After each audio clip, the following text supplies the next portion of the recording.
I got a barn door that I don't think I have showed you yet. I know we poured the concrete here and I showed you that, but I haven't showed you much about it. So this Barndominium is blue and white. We've done one before and this is the second one. We've never done one and all of a sudden we've done two. So maybe blue is in fashion. I don't know. I don't know. So this is a blue Barndominium with blue soffits. Now let me know if you heard this one before. I've heard that spiders, if you have blue soffits, they stay away from it. I don't know why that would be. If it's true or you've had experience with that, let me know. And if it is true and you know why, maybe tell me why that is. Because I don't know that I believe it, but I've heard it multiple times. Anyway, let's go inside. I want to show you the metal ceilings and how we do that. All right, this is what I'm talking about. We have metal ceilings up here. And they are just same PVC panel that we would use on the roof. This creates a very unique look, as you can tell. Plus, it also leaves the trusses exposed, which just kind of gives you that industrial look, that Barndominium look. You know what I mean? Of course, this one has a continuous roof, so you kind of get that arch, and it's just a very neat look. So this continuous roof, which is this arched roof, is very popular on our buildings because that is kind of WD Metal Building signature, and they do pretty much all of our metal buildings for our Barndominiums. So this Barndominium is 40 feet wide, and you can see the center is right there where that vertical is. That's the center of the Barndominium. But so you can see it's arching, arching, arching. Right there in the center, that's the peak, and then it starts to arch down from there. It's not very much, but it just gives it a very nice and unique look because it's arching halfway. You know what I mean? So what we do when we do these metal ceilings, it's pretty elaborate the way we have to do it because you can't just put these metal ceilings on right away while you're building the metal building because you need the foam in between. Not only do you need to foam it, you also need to run your electrical, your data, whatever else you may need needs to be installed before you do the metal ceilings. So for example, as you can see, we have all the lights cut out. Okay. We also have the bracket for the big A fan that it's going to go right there. And of course we have all the wires. So all that needs to be sorted out before you do your metal soffits. Okay. Also, you cannot do all the framing all the way around because then you won't be able to get the metal in here. What do I mean by that? Well, you can imagine all these sheets have to come through the door. Okay? Once you're in here, you have to bring all these sheets up and put them on the ceiling there, right?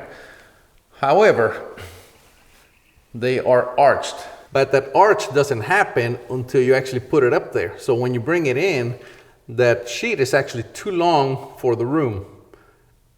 It's only after you arch it that it fits. So what we do is we leave this wall completely out. Well, not completely. We build it up to 9 feet and then we leave the rest of it off. So what they do is they bring the sheets in, they pick them up, they kind of shove them into the attic, they screw them to the underside of the purlins, and then they're a little bit too long. It doesn't matter. When they're done, we come in, we bring the wall the rest of the way up, and then of course we drywall everything and everything's done. So there is a lot of planning that needs to happen whenever you do a metal ceiling. You also don't have an attic, so you cannot run ductwork. That's why we end up doing exposed ductwork a lot of times in Barndominiums that have the arch ceilings. We do have 8 inches between the purlins. However, most of that is filled with foam, so really there is no room. So if you're gonna do metal ceilings like we're doing here, you really need to plan your HVAC system properly. For example, this is the front wall of the Barndominium. So we have attic and 3 sides. So we can bring in AC through there, and through there, right? So it's not that big of a deal because, like I said, it's surrounded by attic and 3 walls. However, if this living room was right in the middle of the house, then you would have attics all the way around. However, if it's long enough that it goes from the front to the back, then you have no way to connect the attics, kind of like Leroy's house is. In that instance, you need supply and return, not only for the living room area, you need it for the other side of the house, unless you want to run 2 units, which It can be done, but it gets a lot more expensive. So again, it's all about options and design and how you want your home to look after you're done. A lot of customers prefer that exposed ductwork. They actually love the look, which, to be honest, I like it too. But again, what do you want your house to look like when it's done is a huge part of how you're gonna run the ductwork. So keep that in mind during the design process. The other thing to think about is make sure you get all your lights in the right place, because once you do your metal ceilings, they're not moving. Well, technically they could move, but you can imagine what it would be like trying to move any of these lights around. All right, what about these trusses? Do you guys like the way they look? A lot of people want them this way. Like I said, I don't have them in my house. I actually have one in my living room, but I ended up covering with drywall all the way around, so it just looks like a big beam. But I don't know, I really like the way they look, especially if you have a BAF fan hanging off of it. They look really good. But yeah, this looks really nice. Speaking of BAF, like I said earlier, we're gonna have it right here between the two trusses. So I think it's gonna give it a very nice industrial look, which I think is what our customers are looking for. All right, so this is at my house, and this is how we handled that truss. As you guys can see, I also have a BAF in my living room. But as I said, a lot of times we leave these trusses exposed.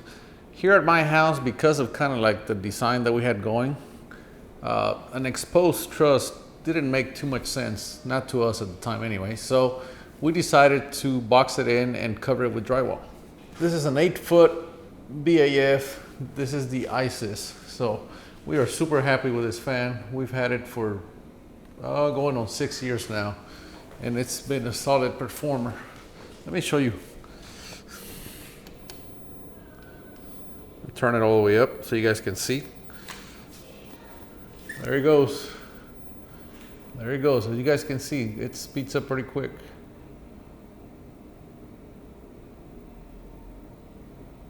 Look at that. There he goes. I know you guys can't feel this, but it feels amazing under here right now. Look at that thing go. Listen to how quiet it is. You hardly hear anything. Looks like the camera's having a fit with the with the shutter speed.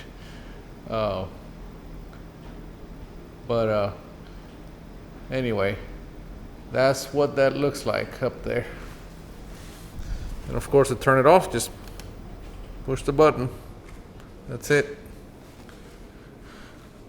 But anyway, like I said, for us, it just made more sense to cover the truss and not leave it exposed, because as you can see, the rest of my house, I have the metal ceilings in the kitchen out here.